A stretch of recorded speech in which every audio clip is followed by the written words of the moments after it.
The moorland rips apart under a thunderstorm of hooves. A dappled blue roan mare hurtles out of the small grove of blackthorn that twists out of the mire, Nancy Bligh astride her. White flowers scattering into the black wound of churned-up peat. Nancy, face set against the weather, spurring her horse on and trying to ignore the grunts from the figure strapped across its rump. "Shush! It's your sister I want. You'd be sensible to avoid my attentions, do you understand?" With a flick of her wrist, Nancy clips her cargo with the leather of her riding crop, the brass-snouted top shining in the evening sun. The grunts stop, and though a frown has set hard across Nancy's face, frozen into place by the wind, a smile is creeping out. She lets herself enjoy it for the briefest of moments. Then her mouth snapped back in a hard-set line. She isn't here to enjoy herself.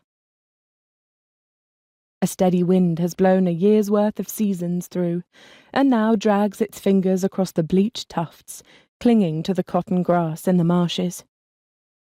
White flags waving as winter surrenders to spring. It has been a busy year for Nancy. Since she lost her father, Pell. Since the chapel fell.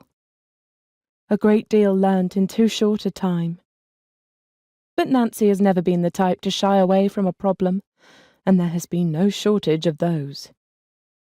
The fall of the chapel, the fall of Pell, has fractured this valley.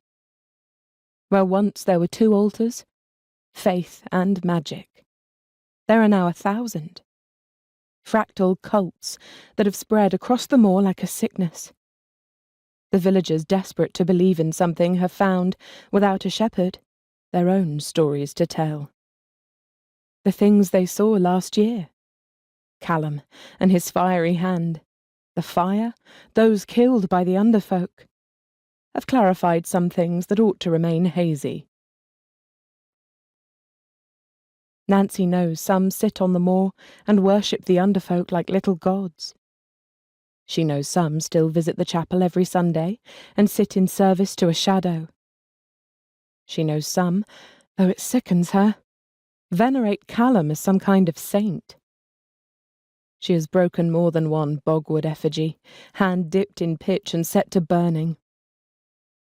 Balance, her father used to say. It was all about balance. Well, Nancy's trying, but it's hard to reset a chessboard with half the pieces missing. And she has far bigger problems at hand. Problems like this.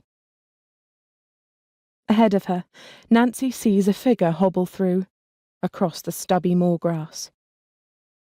It moves more quickly than its shape would imply, rolling forwards in a bundle of rags and darkness. A soft felt hat, tied to its head with a shawl. It turns, for a moment, and there is the glint of a gaze under the brim, taking in Nancy as she bears down,